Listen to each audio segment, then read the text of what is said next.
Let's talk about something truly transformative. If you really take this in, I promise you, you won't be the same after this. It's not just about listening, it's about understanding at a deep level that changes everything. Now let's dive in.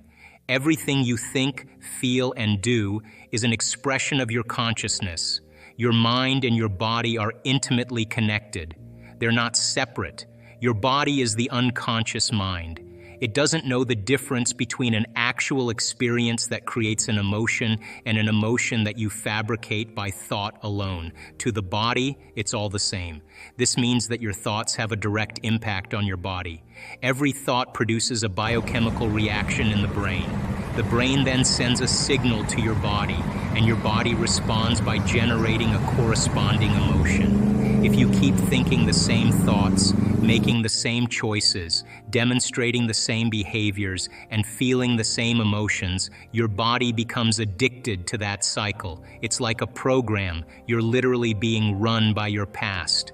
But here's the kicker. The body doesn't want to change. It's conditioned to be in a certain way. And anytime you try to change, the body sends signals back to the brain saying, this feels uncomfortable, this feels unfamiliar, this doesn't feel right. It's trying to keep you in the familiar, even if that familiar isn't serving you. That's where the challenge lies. To break this cycle, you have to overcome your body. You have to become aware of these unconscious patterns and begin to change them. This is where your conscious mind comes into play. Now think about this. Every time you have a thought, that thought produces a biochemical reaction in the brain. That's the thought sending a signal to your body. Now the body is feeling a certain way, which then sends a signal back to the brain, and we get caught in this feedback loop. If your thoughts are the language of the brain and your feelings are the language of the body, and how you think and feel creates your state of being, then the question is, how do you change your state of being? How do you change the way you think and feel? Because if you can do that, you can change your life. You see, most people wait for something outside of them to change how they feel inside. They're waiting for their life to change, for something to happen so they can feel better. But that's living by the Newtonian model of reality, which is about cause and effect. The quantum model of reality is about causing an effect. This means you have to feel the feeling of your future in the present moment, even before it manifests. This isn't about wishful thinking. This is about changing your state of being. It's about becoming conscious of your unconscious thoughts and behaviors and replacing them with new thoughts and behaviors. It's about becoming familiar with a new state of being. Let's break this down even further. The brain and the heart work together, and when they are in coherence, you create a powerful electromagnetic field. This field is like a signal you send out into the quantum field. If your thoughts and emotions are coherent, they're going to carry a specific message into the field. And that message is going to resonate with a potential in the quantum field that matches your intention. This is the vibrational match. When there's a vibrational match between your energy and that potential, you draw that experience to you. But it's not just about thinking positively or feeling good for a few minutes. It's about maintaining that state of being consistently. It's about embodying the energy of your future self, the person you want to become. When you do this, you're no longer living in the past, you're living in the future. And the more you practice this, the more natural it becomes. Eventually, your body gets so used to this new state of being that it becomes the new normal. Your body actually begins to believe that the future event has already happened, and now you're in a state of receiving. You've become a magnet for what you want to attract into your life. Think of it like this. If you're broadcasting a signal into the field, and that signal is clear, it's going to be received by something that matches it. If the signal is weak or inconsistent, it's not going to have the same effect.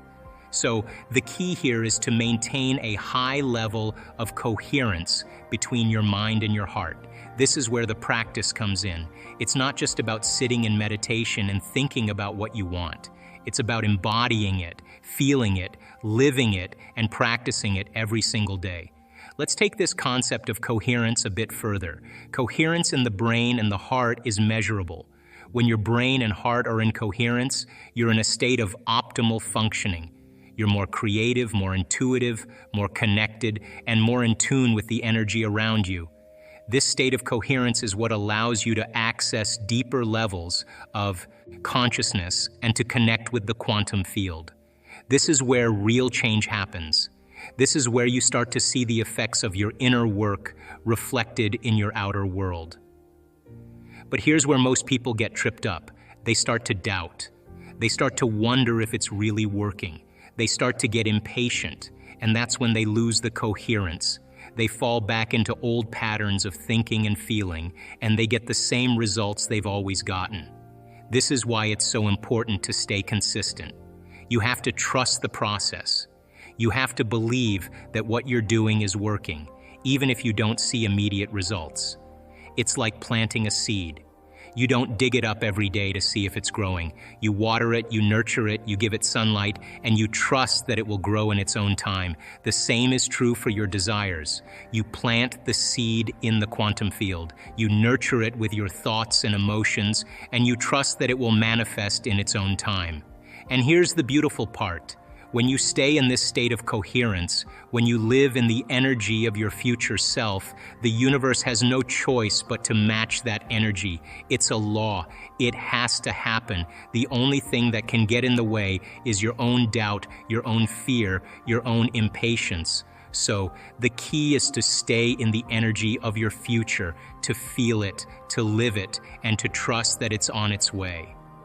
Let's take a moment to talk about the role of elevated emotions in creating the life you want.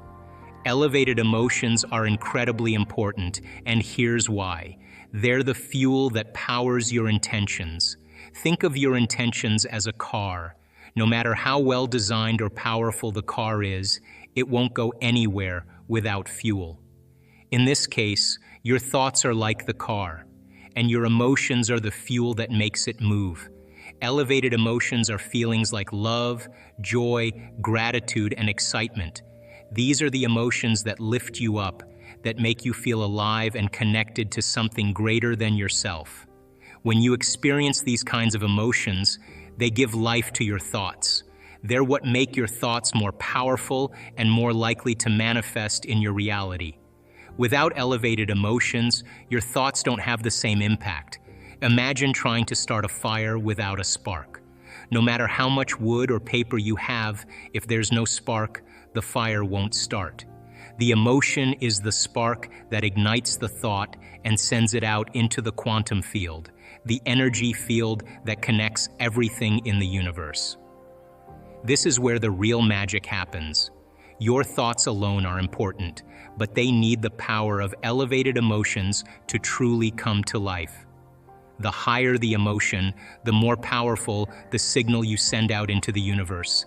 Let's break this down a bit more. When you feel strong, positive emotions like love or gratitude, your body and mind enter a state of harmony. Your heart beats in a more coherent rhythm, and your brain waves become more synchronized.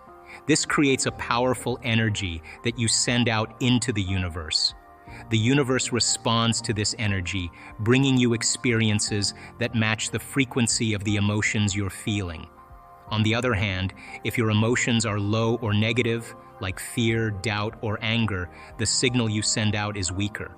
It's like trying to start that fire with a damp match. The energy isn't strong enough to ignite your thoughts and turn them into reality. This is why it's so important to cultivate elevated emotions, to consciously choose to feel positive, uplifting feelings, even when things around you might not be perfect. So how do you cultivate these elevated emotions? One way is through the power of imagination. Close your eyes and picture yourself living the life you desire. Imagine it in as much detail as possible. What does it look like? How does it feel? As you do this, allow yourself to really feel the emotions that come with this vision. Feel the joy, the excitement, the gratitude, as if it's already happening. The more you can feel these emotions, the more powerful your signal becomes. Another way to elevate your emotions is by practicing gratitude. Take a few moments each day to think about what you're grateful for.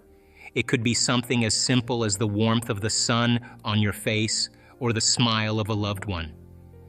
Gratitude is one of the most powerful elevated emotions you can feel. When you're in a state of gratitude, you're telling the universe that you appreciate what you have and that you're open to receiving more. But it's not just about feeling good, it's about feeling the specific emotions that match your intention. If you want to manifest abundance, you need to feel abundant. If you want to manifest love, you need to feel love. If you want to manifest health, you need to feel healthy. And you need to feel these emotions as if the manifestation has already happened. This is what aligns your energy with the energy of your desired outcome. And here's where it gets really interesting. When you start to feel these elevated emotions, your body begins to produce a magnetic field. This field is measurable, and it can extend several feet outside your body. This field is what attracts your desires to you. It's like a magnet. The stronger the field, the stronger the attraction.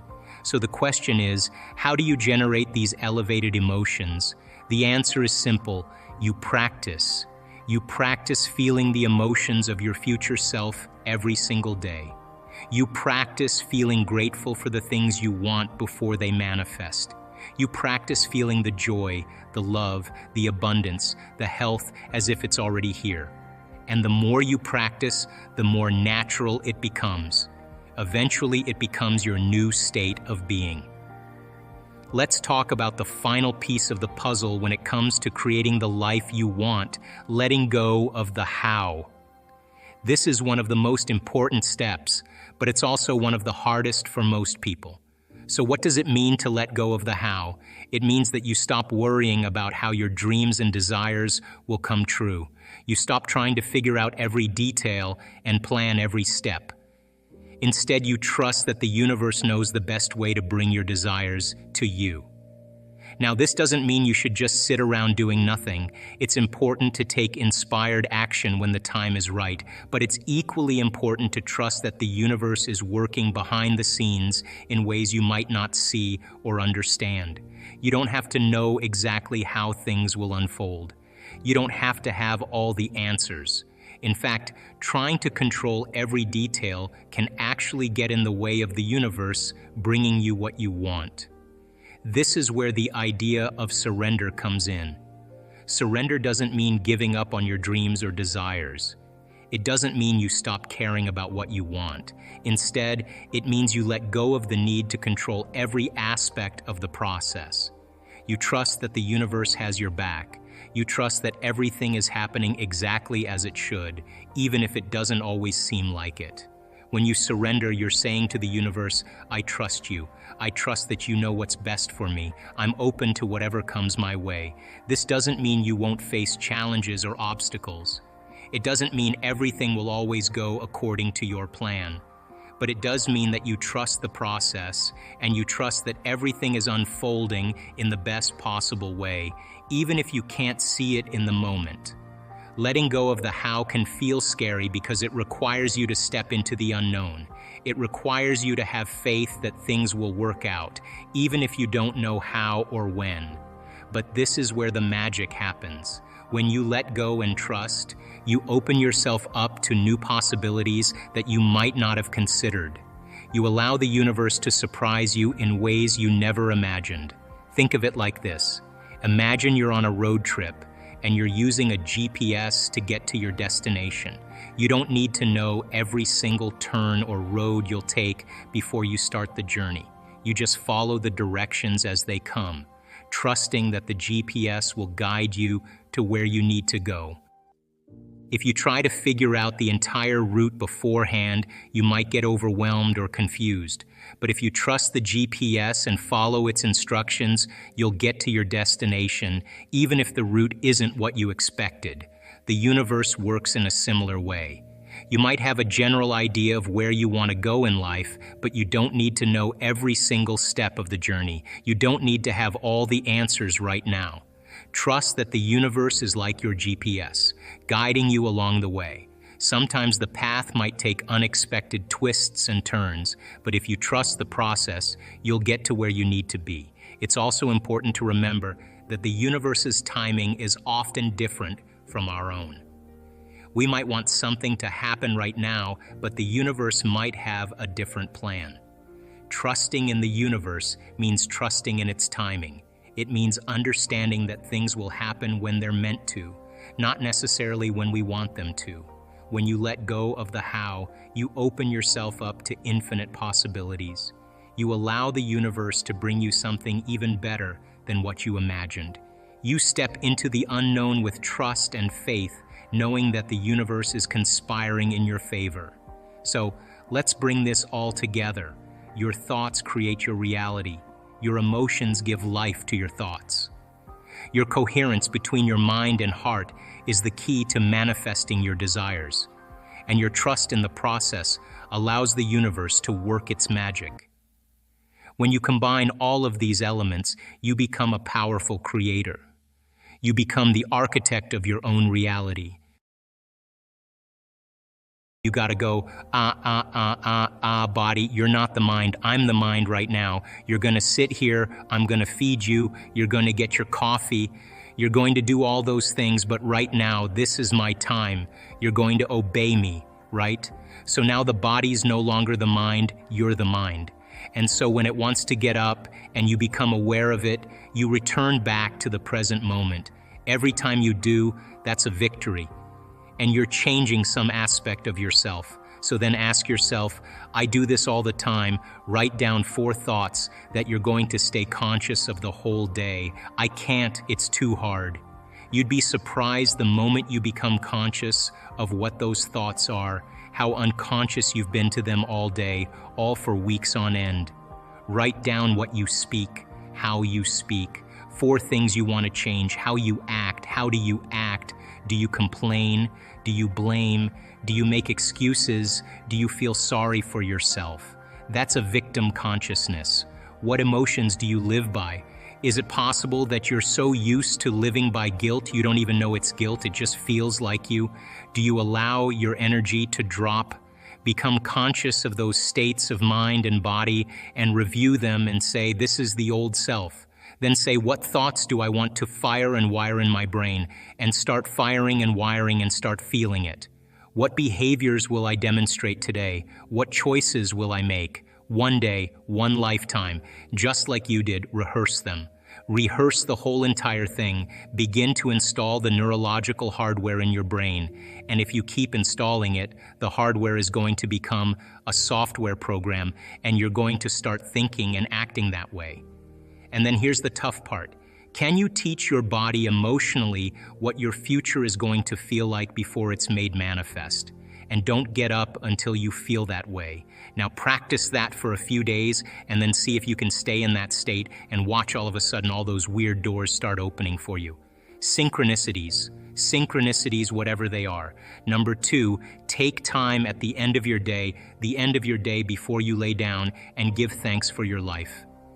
Feel gratitude and really teach your body what it feels like. The emotional signature of gratitude means you're getting something. If I give you something that's of value, you would say thank you because you would feel it, right? So when you're receiving, you're giving thanks. So gratitude is the ultimate state of receiving. So then people only accept, believe, and surrender to the thoughts equal to their emotional state. So if you're in a state of gratitude, every thought's gonna make it right down into your body. If you're saying, I'm healthy, I'm healthy, I'm healthy, I'm wealthy, I'm wealthy, I'm wealthy, and your body's programmed the negativity, it's saying, no, you're not, no, you're not, no, you're not, thought's going to stop right here. So as you elevate your state, there are about 100-200 different chemical reactions that go on in the body that begin to restore and repair the body in a state of gratitude. And so we've done the research to prove that. 10 minutes and just feel it with all of your heart. That's it. The third thing, and very important, take time. Whenever it is, sit down, close your eyes, and begin to just open your awareness to the space around you and just sense it and pay attention to it and become more aware of it. The act of opening your awareness begins to reduce the stress hormones and creates more coherent brainwave states. I'm doing it right now. It's just a practice. It's just a practice. And the more you do it, the better you get at it. Most of our thoughts and feelings come from our past experiences. They come from our memories. In fact, your brain is organized to reflect everything you know in your life. Your brain is a record of all the things you've learned and experienced to date. It's an artifact. And when you have an experience, when you're in the midst of an experience, all of your five senses plug you into the external environment. And as your brain is processing all of this vital sensory data, all of that information rushes back to the brain, and when it reaches the brain, it causes jungles of neurons to organize themselves into networks, to string into patterns, to reflect their interaction with their external environment. The moment those neurons organize into patterns, the brain makes a chemical, and that chemical is called a feeling or an emotion. And so experiences tend to create more long-term memories because it patterns or stamps or embosses networks of neurons into very specific patterns. And then the emotional quotient helps us to remember the event. So we learn something new intellectually. We also cause networks of neurons to form. The Nobel Prize laureate Kandel in the year 2000 found that when people learn just one bit of information, they double the number of connections in their brain from 1,300 connections to 2,600 connections. So if they didn't review that information or repeat it, the connections pruned apart. So we know then that learning semantic information begins to organize circuitry in the brain, and experiences enrich the brain. The end product of experience, of course, is the emotion, and it causes us to feel certain ways. You can remember where you were on 9/11. You can tell me who you were with, what time of day it was, what you were doing, because whatever you were seeing in that moment or hearing in that moment changed how you were feeling. And the moment you felt altered or you felt differently, significantly, your brain perked up and you paid attention to whatever caused that. And that event in and of itself is called a memory. So then most of our thoughts and feelings tend to be within the neural circuitry of the past and the emotions of the past chemically. So if you take a thought, thoughts are the language of the brain, and feelings are the language of the body, and how you think and how you feel creates a state of being. So if you combine a thought and a feeling, a thought and a feeling, a thought and a feeling, and you have a series of good thoughts that are connected to a series of good feelings. That cycle of thinking and feeling creates what's called an attitude. If you have a series of negative thoughts that are connected to some pretty bad feelings, you'll say, I have a pretty bad attitude today. So if how you think and how you feel creates a state of being, then attitudes are just shortened states of being.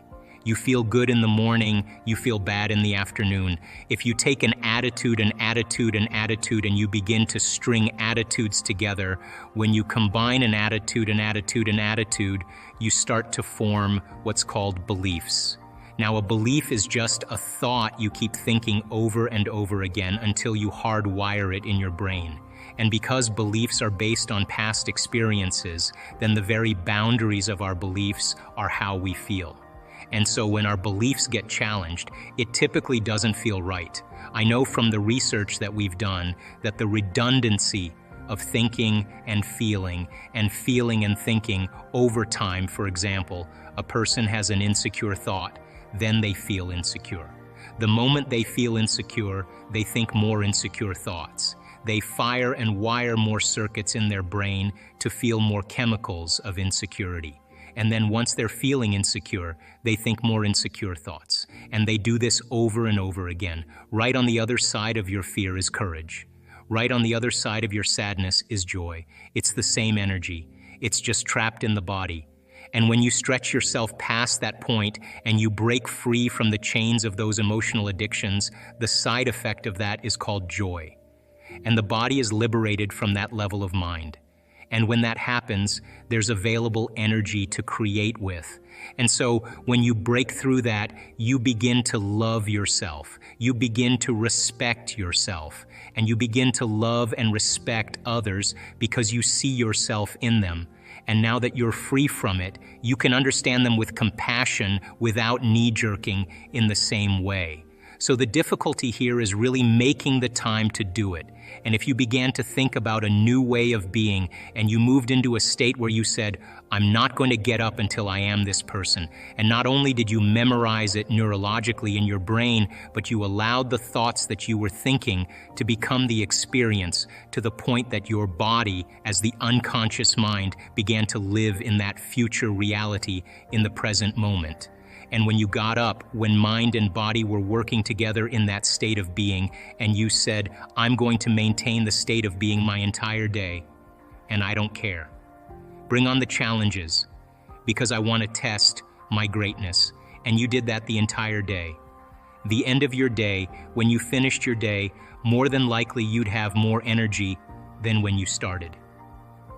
The literal translation of the word meditation in Tibetan means to become familiar with. The symbol means to become familiar with. So if you're becoming conscious of or familiar with your unconscious self to the point you're so conscious of your unconscious thoughts, so familiar with your unconscious habits, and so aware of your emotions that you would never let them go by unnoticed by you. There's no chance for you to return back to the old self, to know thyself. So people wake up in the morning and they start thinking about their problems. And those problems are memories in the brain that are connected to certain people and certain things at certain times and places. So they wake up in the morning and they start thinking in the past. Now, the moment they start having those thoughts, every one of those experiences has an emotion associated with it. So when they start thinking about their problems or the problems of the world or the problems of their body or whatever it is, problems at work, they all of a sudden start to feel the correlated emotion. So now their body's in the past. So now people then get caught up in an emotion, they reaffirm their identity, they could wake up in the morning and feel nothing at all. And then all of a sudden they say, well, wait a second, I've got to get back to myself. So they start thinking about their problems, and here come the emotions. And they say, oh, now I feel like me again.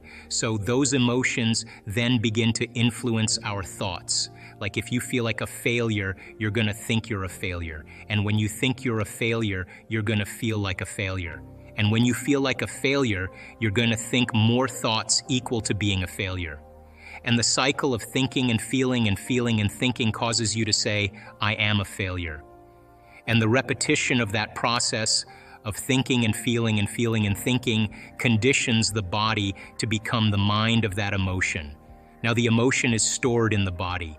Now the body's literally in the past. And the body, as the unconscious mind, doesn't know the difference between the actual experience that's creating the emotion and the emotion that you're creating by thought alone. Your body's believing it's in the same experience 24 hours a day, 7 days a week, 365 days a year. So then getting people out of the past is the work. So then they wake up in the morning after they reaffirm who they are, and they can't think greater than how they feel. They're in the familiar past. So if you're in the familiar past, you're going to do the things that reaffirm the emotions of your predictable future. So you wake up in the morning, you check your WhatsApp, you check your text, you check your Twitter, you tweet, you check your Facebook, you check your email, you check the news. Now you are really connected to everything that's known in your life. And then you run through a series of routine behaviors. You move around your house the same way you always do. You do all the same things. You go to the same grocery store, you buy the same food, you shop the same way, you do all these, you watch the same TV shows, and people do this for 10, 20, 30 years. Now their body's on autopilot, and their body's dragging them into a predictable future based on what they did in the past. You could actually take their yesterday and lift it up and set it on their tomorrow, which means then they've lost their free will to a program. So now the familiar past and the predictable future is called the known. There's only one place that you have to train a person to be so that they're not in the known, they're in the unknown, and that's called the present moment. So people get very happy being unhappy because they would rather cling to their unhappiness than take a chance in possibility. So stepping into that river and beginning to make a new choice and understanding that uncertainty, that unpredictability is the unknown. Now you're in that river of change, and it is the neurological, the biological, the chemical, hormonal, genetic death of the old self. People say to me, well, if there's uncertainty, I can't predict my future. And I always say the same thing. The best way to predict your future is to create it, not in the known, right there. That uncertainty, you can learn now how to regulate your state instead of living in fear, because the idea that things are going to get worse, the idea that you can't predict, the idea of being uncertain or can't control something actually sets off the stress response. So now you're in the unknown, and this survival gene is switched on. Of course, people are going out of the infinite possibilities that exist in the quantum field. They're going to select the worst scenario in their mind, right? So then what if you're in the unknown and you understand that, and now you can work back into that present moment, and you say, what thoughts do I want to fire and wire in my brain, put my attention behind? What behaviors today, one day? What behaviors do I want to demonstrate? And the act of closing your eyes and mentally rehearsing who you're going to be when you open your eyes begins to install the neurological hardware in your brain to look like you've already done it. Now the brain is no longer a record of the past.